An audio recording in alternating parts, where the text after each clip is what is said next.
কলকাতার প্রশাসনিক ইতিহাসের সঙ্গে রাইটার্স বিল্ডিংয়ের নাম অঙ্গাঙ্গিভাবে জড়িয়ে আছে। আজ যে ভবনকে আমরা পশ্চিমবঙ্গ সরকারের অন্যতম প্রশাসনিক কেন্দ্র হিসেবে চিনি, তার শুরু হয়েছিল অনেক আগে, ব্রিটিশ ইস্ট ইন্ডিয়া কোম্পানির আমলে। রাইটার শব্দটির অর্থ ছিল ইস্ট ইন্ডিয়া কোম্পানির কেরানি বা নিম্নপদস্থ সিভিল কর্মচারী।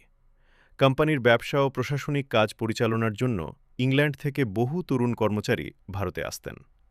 তাদের থাকার উপযুক্ত ব্যবস্থা না থাকায় কোম্পানি তাদের জন্য একটি আবাসন তৈরির পরিকল্পনা করে। সেই আবাসন থেকেই পরবর্তীকালে রাইটার্স বিল্ডিং নামের উৎপত্তি। প্রথম রাইটার্স বিল্ডিং নির্মিত হয় অষ্টাদশ শতকের শেষ ভাগে। ইতিহাসবিদদের মতে ১৭৭৭ থেকে ১৭৮০ সালের মধ্যে টমাস লায়ন নামে এক স্থপতির তত্ত্বাবধানে নতুন ভবন নির্মাণের কাজ শুরু হয়। এর আগে ওই এলাকায় রাইটারদের জন্য অপেক্ষাকৃত সাধারণ আবাসন ছিল।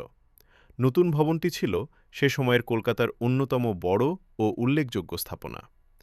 প্রথম দিকে ভবনটির চেহারা আজকের মতো ছিল না। এটি ছিল অপেক্ষাকৃত সরল নকশার তিনতলা বাড়ি। দক্ষিণ দিকে বারান্দা, সারিবদ্ধ ঘর এবং মাঝখানে খোলা জায়গা ছিল। এখানে রাইটাররা থাকতেন, পড়াশোনা করতেন এবং প্রশাসনিক কাজের প্রশিক্ষণ নিতেন। একসময় ভবনের একটি অংশে ফোর্ট উইলিয়াম কলেজও চালু হয়। কোম্পানির নবীন কর্মচারীরা ভারতীয় ভাষা ও প্রশাসনিক কাজের শিক্ষা গ্রহণ করতেন সেখানে।